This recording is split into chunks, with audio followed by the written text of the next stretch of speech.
대통령은 그가 첫 번째 미국인 교황이라는 사실이 영광이라며 레오 14세 교황을 만나기를 고대한다고 밝혔습니다. 파리에서 KBS 뉴스 안다영입니다. 트럼프 미국 대통령이 국가별 상호 관세를 유예한 이후 처음으로 영국과 무역 협상을 타결했습니다. 영국이 미국산 농축산물 등에 대해서 시장을 개방하는 대신 미국은 일부 관세를 낮춰주는 방식입니다. 하지만 기본 관세 10%는 그대로 유지됐습니다. 뉴욕 박일중 특파원의 보도입니다. 현지 시각 8일 오전 미국과 영국이 역사적인 합의를 이루었다고 밝혔습니다. 트럼프 대통령이 관세 부과를 시작한 뒤 처음으로 성사된 무역 협상입니다. 영국은 시장을 더 열고 미국은 관세를 깎아주는 방식입니다. 우선 영국은 미국의 에탄올과 소고기, 농산물 등의 시장을 개방해 미국에 50억 달러 규모의 수출 기회를 부여하기로 했습니다. 대신 미국은 자동차 품목별 관세 25%를 영국산 연 10만 대에 한해 10%로 낮추기로 했습니다. 영국은 또 미국이 철강과 알루미늄 관세를 물리지 않기로 했다고 밝혔습니다. 다만 이번 협상 결과엔 기본 원칙만 담겨 있습니다. This is just the start. With the deal we've done today, we can say jobs saved, jobs won, not job done. 따라서 협상을 최종 마무리하기 위해선 추가 협의가 필요한데 걸림돌도 남아 있습니다. 미국은 합의 발표 후에 철강과 알루미늄에 대한 관세는 대체 협상을 할 것이라며 영국과 다른 표현을 썼습니다. 미국이 주목하고 있는 영국의 거대 기술 기업에 대한 디지털 서비스세 문제도 빠져 있습니다. 또 양국이 여러 합의를 이끌어냈지만 지난달 2일 트럼프 대통령이 상호 관세를 발표하며 부과한 기본 관세 10%는 그대로입니다. 아무리 좋은 협상을 했어도 10% 관세마저 없애기는 어렵다는 뜻입니다.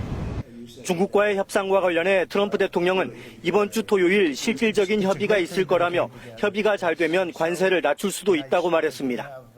무역 합의 소식에 한때 일제히 1% 이상 올랐던 뉴욕 주식시장은 장 후반 상승폭을 줄여 마감했습니다. 뉴욕에서 KBS 뉴스 박일중입니다. 전승절 참석차 러시아를 국빈 방문한 시진핑 중국 국가주석과 푸틴 러시아 대통령이 대북 제재 중단 등을 촉구하는 공동 성명을 채택했습니다. 두 정상은 오늘 모스크바에서 열리는 전승절 기념 열병식에도 참석할 예정인데 미국의 공세 속에 중국과 러시아가 갈수록 밀착하고 있습니다. 베이징 김유신 특파원의 보도입니다. 시진핑 중국 주석과 러시아 푸틴 대통령이 양국 관계를 한층 강화하는 공동 성명을 채택했습니다. 미국의 이중 억제 정책에 단호히 대응하기 위해 양국 협력을 강화하고 군사 협력도 지속하기로 했습니다. 미국의 공세에 중국과 러시아가 사실상 공동 대응하겠다는 취지로 읽히는 대목입니다. Боевое братство – надежный фундамент для развития и укрепления российско-китайских отношений. И эти отношения достигли наивысшего за всю историю уровня. 국제 문제에 대한 양국의 입장도 명확히 했습니다. 특히 한반도 문제에 대해서는 북한에 대한 강압적 조치와 무력 압박을 중단하고 외교적으로 풀어야 한다며 중러 양국이 정치적 해결에 기여할 준비가 됐다고 선언했습니다.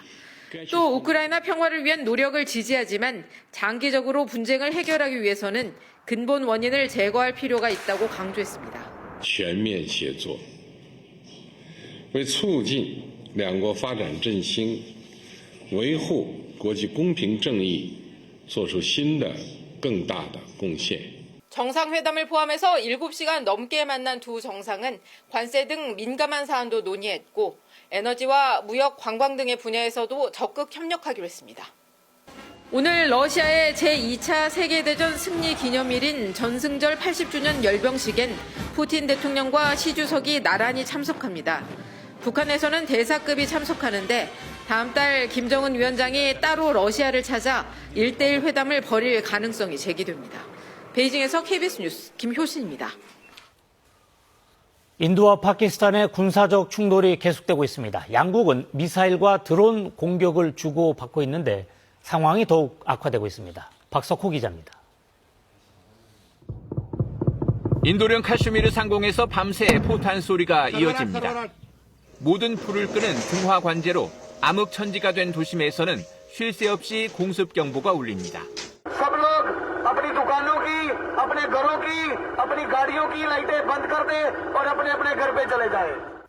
현지 시각 8일 파키스탄이 미사일과 드론으로 인도 북부와 서부의 군사시설을 공격했습니다. 인도군은 자국 방공망으로 공격을 막아냈다고 밝혔습니다. The debris of these attacks is now being recovered from a number of locations that prove the Pakistani attacks. 인도 역시 미사일과 드론으로 파키스탄 주요 시설을 공격했습니다. 라호르에서는 군사시설이 드론 공습을 받아 군인 4명이 다쳤고 신드주에서는 드론 잔해가 떨어져 민간인 1명이 숨졌습니다. ड्रोन गिरा जिसकी बेतहाशा आवाज थी एक शोला बुलंदा फिर उसके बाद धुआं फैलने तक ये सारे लोग जो थे ये बाहर निकल आए. 파키스탄군은 인도가 이스라엘제 드론 25기를 카라치 등에 침투시켰지만 대부분은 격추했다고 밝혔습니다. 그러면서 보복을 천명했습니다. We will not hit the civilian population, not at all. We'll refrain from that, but we'll definitely hit their military installations. 지난달 22일 인도령 카슈미르에서의 총기 테러로 촉발된 양국 간 무력 충돌 이후 국지전이 계속되자 국제사회는 핵무기를 보유한 양국 간 확전을 우려하고 있습니다. 트럼프 미국 대통령은 무력 충돌을 멈추길 희망한다며 자신이 돕겠다며 나섰지만 우크라이나 또 가자지구 전쟁도 해결되지 않는 상황이어서 실효성은 미지수입니다. KBS 뉴스 박석호입니다. 기후환경 뉴스 기후는 말한답니다. 남아프리카 공화국 크루거 국립공원에서 독수리 123마리가 집단 폐사하는 사고가 발생했습니다. 이들 독수리는 밀렵꾼들이 독살한 코끼리의 사체를 먹다 독극물에 중독돼 폐사했으며 다수는 멸종 위기종인 흰등 독수리, 케이프 독수리 등으로 확인됐습니다. 또 폐사한 독수리 외에도 84마리가 독극물에 중독된 상태로 구조돼 치료를 받고 있습니다. 전기차에서 나오는 폐 배터리를 진단해 재활용 가능 여부를 평가하는 시설이 경북 포항에 들어섭니다.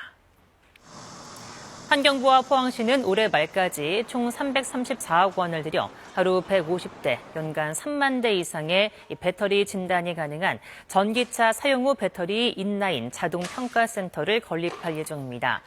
이 시설은 배터리의 남은 수명을 정밀 분석해 재사용, 재활용, 재제조 여부를 등급별로 판단할 수 있도록 설계됩니다. 멸종위기 천연기념물 점박이 물범 한 쌍이 지난해 10월 서해 가로림만에 방류됐습니다.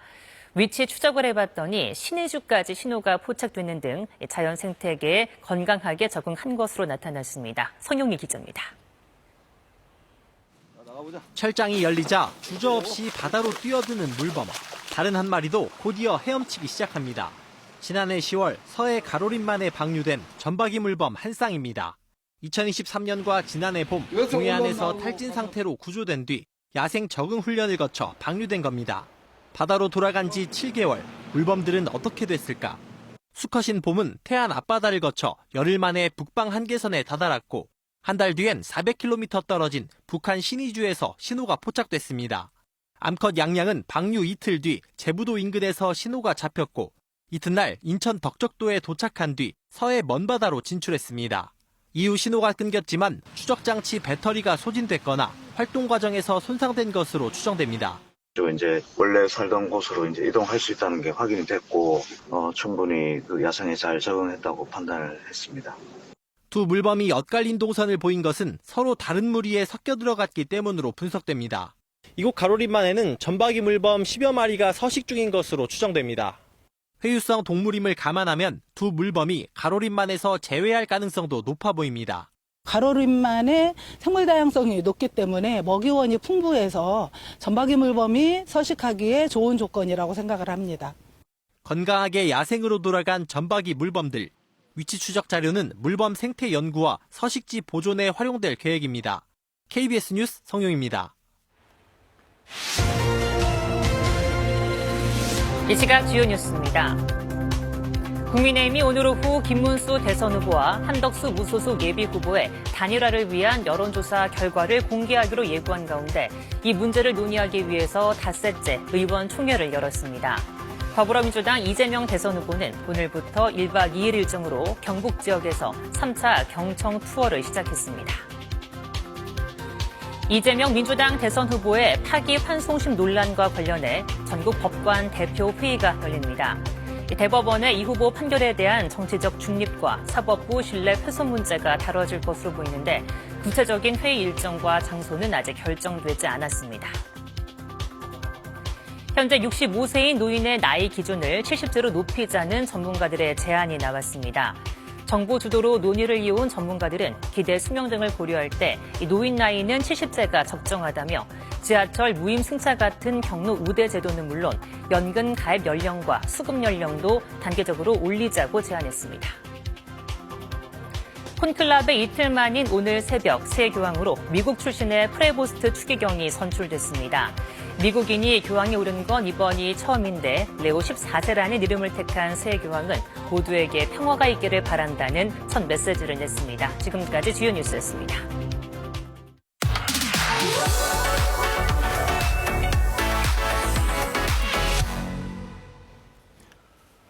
체코의 신규 원전을 건설하는 사업을 한국 수력 원자력 중심의 원전 콘소시엄 팀 코리아가 최종 계약을 하려다 막판에 어그러졌습니다. 최종 계약을 하려고 체코에 갔던 산업부 장관은 어제 빈손으로 귀국했습니다. 왜 이런 일이 벌어졌는지 경제부 정재우 기자와 함께 살펴보도록 하겠습니다. 어서 오세요. 자, 우선 정 기자, 이 계약 무산이라고 봐야 되나요? 왜 이런 상황이 생긴 건지 좀 설명해 주시죠. 네, 우선 우리가 계약을 따내기 전에 막판까지 갔던 경쟁사가 있었습니다. 프랑스의 프랑스전력공사, 약어로는 EDF라고 불리는 회사인데요. 네. 이 회사가 경쟁에서 떨어진 뒤에 체코 법원에 수주 선정 절차에 문제가 있었다고 이의를 제기했는데 체코 법원이 이걸 받아들인 겁니다. EDF는 지난해 한수원이 우선 협상 대상자로 선정됐을 때도 선정 절차에 문제가 있었다며 체코 공정경쟁감독기구에 이의를 제기했었습니다. 네. 지난달 말 이 이의 신청은 최종 기각됐는데요. 그러자 EDF가 다시 이달 초 법원에 행정소송을 냈고 체코 법원은 판단을 해야 하니 일단 이 소송 결과가 나올 때까진 계약을 금지한다고 결정한 겁니다. 계약이 체결돼 버리면 법원이 나중에 어떤 판단을 해도 결과를 되돌릴 수 없기 때문에 일단 계약이 중지돼야 한다는 게 체코 법원이 설명한 이유였습니다. 지금 우리 정부 입장에서는 이 계약이 잘 이루어지는지 알고 장관도 가고 주요 인사가 체코에 갔었던 건데 갑자기 이런 일이 생긴 것 같아요. 이거 당연히 알 수는 없었겠죠? 네, 법원의 계약 중지 결정이 나온 건 계약식 하루 전인 6일 오후 갑자기였고요. 네. 이 때문에 안덕근 산업부 장관도 체코로 가는 비행기 안에서 이 소식을 들었습니다. 우리는 물론 체코 정부조차 예상치 못한 상황이었다는 게 우리 정부 설명입니다. 네. 어제 안덕근 장관이 공항에 들어오면서 했던 얘기 들어보시죠. 체코 정부 측에서도 아마 이 법원에서 이런 판정이 나오리라고는 전혀 예상을 못했었던 것 같고 그런 것 때문에 저희한테 이번에 일정을 잡아서 초청을 한 것이고요. 체코 정부조차 법원이 이렇게 판단할 줄 예상을 못했고 우리는 체코 정부가 일정을 잡고 초청해서 갔다는 설명인데요. 다만 계약 당사자인 한수원과 우리 정부도 지난 2일에 프랑스전력공사가 행정소송을 제기한 건 이미 알고 있었거든요. 이런 점에서 조금 더 신중하지 못했던 게 아쉽다는 지적이 나올 수 있는 부분입니다. 자, 지금 이 사업 규모가 26조 원이나 되는 사업이라서 매우 큰 사업인데 어떻습니까? 지금 당장 계약에는 지금 차질이 생긴 것 같고 앞으로 일정도 불투명한데 이거 어떻게 됩니까? 우리 이 계속 수주에 문제 없는 겁니까? 네, 물론 수주 절차에 문제가 없었는지 따져보는 행정소송 결과를 지켜봐야 되긴 하는데요. 네. 다만 우리 측도 수주 전 절차 등에서 일절 문제가 없었다고 자신하고 있고 이 사업을 우리와 함께 하겠다는 체코 정부의 의지도 확고합니다. 네. 안덕근 장관 발언과 이번 사업 발주사인 체코 전력공사 측의 입장 차례로 들어보시겠습니다. 경쟁 당국에서 두 차례나 명확하게 판정을 내린 것처럼 이때까지 끌어왔던 그 절차를 보시면 투명성이나 공정성이나 객관성에서 문제가 있을 부분이 있을 여지가 없고 tak nám z toho vylezlo, že nabídka toho vybraného uchazeče, což je KHNP, vlastně byla nejlepší po všech stránkách. Dala nám lepší cenu, lepší garanci kontroly nákladů, lepší jistotu harmonogramu. 이 때문에 법적 리스크만 해소된다면 계약 자체에는 문제가 없을 거로 보입니다. 지금 체코 측 입장에서는 우리 정부의 제안이 가장 좋았다 이렇게 평가하고 있고 그래서 우리를 선택하고 손을 잡은 것 같은데 이게 협상이니까 또 계약이니까 또 반대로 얘기하자면 우리가 너무 수익성을 적게 가져가려고 했던 것 아니냐, 또 이런 생각을 해볼 수 있겠어요. 네, 그 부분도 잘 따져봐야 할 것 같습니다. 이번에 행정소송을 제기한 EDF 측은 우리 한수원이 제기했던 가격이 비현실적이라고까지 얘기했었습니다. 네. 그만큼 우리가 우리 기술로 체코에 원전을 지어주고도 조금밖에 못 남기는 것 아니냐, 이런 우려가 나올 수 있고요. 다른 건이긴 하지만 최근 한수원과 한국전력이 16년 전 수주했던 아랍에미리트 바라카 원전에 1조 4천억 규모 공사비를 두고도 법적 분쟁을 벌이다가 국제 중재까지 받게 됐거든요. 네. 이게 당초 계획보다 늘어났던 추가 공사비 1조 4천억 원을 두고 분쟁이 커져서 그런 겁니다. 이번 원전 공사비를 두고도 비슷한 일이 벌어질 수 있으니 더욱 조심해야 할 것 같습니다. 네, 지금 수익성 부분 좀 꼼꼼히 살펴봐야 될 것 같고요. 지금 일단 이 계약은 뭐 무산, 뭐 차질, 지금 뭐 여러 가지 용어를 쓸 수 있는 상황인데 어떻게 됩니까? 지금 뭐 체코 정부 입장도 우리한테 긍정적인 마음을 갖고 있으니까 뭐 이거 가능할 수 있는 겁니까? 사업? 가능할 것 같아 보이긴 하는데 언제 그게 가능할지는 안타깝지만 지금으로서는 알 수 없는 상황입니다. 네.